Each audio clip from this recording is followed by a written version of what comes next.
Hello friends, welcome to the new video of this channel. पिछले video में हमने combination reaction और decomposition reaction देखा था। इस पार्ट में हम डिकम्पोजिशन रिएक्शन का बचा हुआ पार्ट और कॉम्बिनेशन रिएक्शन के एग्जांपल्स देखेंगे। उसके बाद हम डिकम्पोजिशन रिएक्शन के टाइप्स और डिकम्पोजिशन रिएक्शन के एग्जांपल्स देखेंगे। फिर हम सिंगल डिस्प्लेसमेंट रिएक्शन और डबल डिस्प्लेसमेंट रिएक्शन की तरफ मूव करेंगे। तो आइए शुरू करते हैं।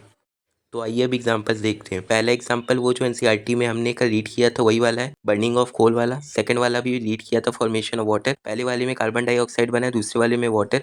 उसके बाद है आपका तीसरा, iron in solid state plus sulphur in solid state forms FeS in solid state, यानी कि iron sulphide in solid state. उसके बाद चौथा है hydrogen gas plus Cl2 gas forms 2 times HCl in gaseous state, यानी कि hydrogen chloride in gaseous state. उसके बाद है magnesium in solid state plus oxygen gas forms Mg in solid state, MgO यानी कि मैग्नीशियम ऑक्साइड। उसके बाद है sodium plus Cl2 gas forms NaCl in solid state. हाँ, ये वही है NaCl, नमक जो हम घरों में यूज़ करते हैं, वही टाटा सॉल्ट वाला है। तो अब आइए भाई आगे देखिए। डिकम्पोजिशन रिएक्शन का मैंने फोटो लगा दिया एक एग्जाम्पल बेस में। तो अब आइए अब और आगे चलते हैं। और हाँ, जो जो मैं बता रहा हूँ उसको नोट करते चलिएगा, ये आपके एग्जाम टाइम बहुत कम आएगा। नोट्स चाहते हैं तो नोट्स की तरह भी काम करेगा, और अगर आप शॉर्ट नोट्स चाहते हैं तो मैं आपको पॉइंट्स बता देता हूँ, वो सब आप नोट कर लीजिए। वैसे मैं आपको एक क्विक नोट्स दे दूंगा लास्ट में, जिससे आप जल्दी जल्दी रिवाइज कर सके। तो चलिए अब आगे बढ़ते हैं। और हाँ, नोट्स जरूर बनाते चलिएगा, जो बहुत कम आएगा।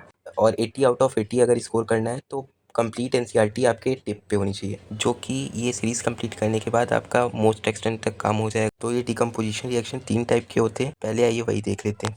तो देखिए, डिकम्पोजिशन रिएक्शन 3 तरीके से होते हैं। पहला थर्मल डिकम्पोजिशन दिया है आप में, और पहला थर्मल डिकम्पोजिशन आप यही डिफिनेशन लिख के याद कर सकते हैं, नोट्स में लिख लीजिएगा इसको। When a decomposition reaction is carried out by heating it is called thermal decomposition reaction. जिस भी रिएक्शन के एरो के ऊपर आपको डेल्टा दिखे, यानी कि ट्रायंगल जैसा साइन, तो वो थर्मल डिकम्पोजिशन का एग्जांपल होगा। मतलब हर थर्मल डिकम्पोजिशन के ऊपर ये साइन हो ये जरूरी नहीं है, कुछ डिकम्पोजिशन ऐसे भी लिखे रहेंगे, बट अगर ये साइन है तो वो थर्मल डिकम्पोजिशन दिखाना चाहता है आपको। और उसके बाद फोटोकेमिकल डिकम्पोजिशन आता है। आप उसकी डिफिनेशन आप ऐसे लिख सकते हैं, जो ये स्क्रीन पे लिखी है उसको सीधा आप कॉपी कर सकते हैं और डिफिनेशन लिख सकते हैं। If the energy of sunlight is used to carry out the decomposition reaction it is called photo decomposition. जब भी रिएक्टेंट सनलाइट के प्रेजेंस में टूटता है, उसको एरो के ऊपर HNU से दिखाते हैं कि फोटो डिकम्पोजिशन हो रहा है, और वो सनलाइट के प्रेजेंस में जब भी टूटता है तो उसको रिएक्शन को, यानी कि photo decomposition, photochemical decomposition reaction कहते हैं। उसके बाद तीसरा आता है और लास्ट टाइप, इलेक्ट्रोलाइटिक डिकम्पोजिशन, और नाम से आप समझ ही गए होंगे। If the electric current is used to carry out decomposition reaction it is called electrolytic decomposition. H2O टूटता है 2H2 प्लस O में।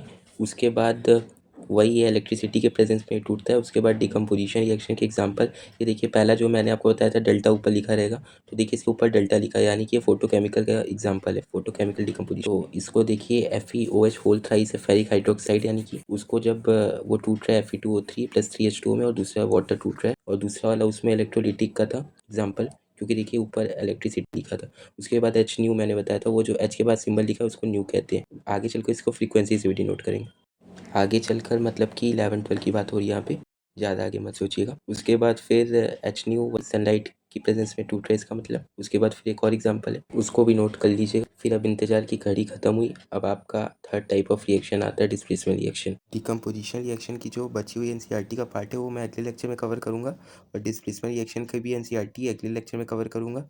इस लेक्चर में आपको डिस्प्लेसमेंट रिएक्शन बता देता हूँ, अगले में डबल डिस्प्लेसमेंट से चालू करेंगे और एनसीईआरटी कवर करने की कोशिश करेंगे। तो अब आइए सिंगल डिस्प्लेसमेंट रिएक्शन देखते हैं और उसको समझते हैं, फिर एग्जांपल्स देखते हैं जो कि नीचे लिखे हैं। उसके बाद कल एनसीईआरटी कवर करेंगे जो बची हुई है, अभी मैंने जो पहले बताया। A single displacement reaction occurs when one element displaces another element in a compound, यानी कि more reactive element displaces less reactive element. अब आपको लग रहा होगा कि मोर रिएक्टिव और लेस रिएक्टिव हमें कैसे पता चलेगा, कौन किसको डिस्प्लेस करेगा, और अगर लेस रिएक्टिव अलग से लिखा है और मोर रिएक्टिव सॉल्ट में है तो वो कैसे डिस्प्लेस हो जाएगा, सोचने वाली बात है। तो ये chapter 3 metals and non metals में आपको पढ़ाया जाएगा कि कौन सा रिएक्टिव ज़्यादा होता है, कौन सा रिएक्टिव कम होता है। वो रिएक्टिविटी सीरीज आपको दी जाएगी, वो मैं आपको याद करा दूंगा एक ट्रिक देके। तो वही है कि ज़्यादा रिएक्टिव लेस रिएक्टिव को सॉल्ट में से डिस्प्लेस कर देता है। एनसीईआरटी में भी ऐसे करके लिखा है कि more reactive displaces less reactive. तो चलिए अब आज के लिए थैंक यू, बाय।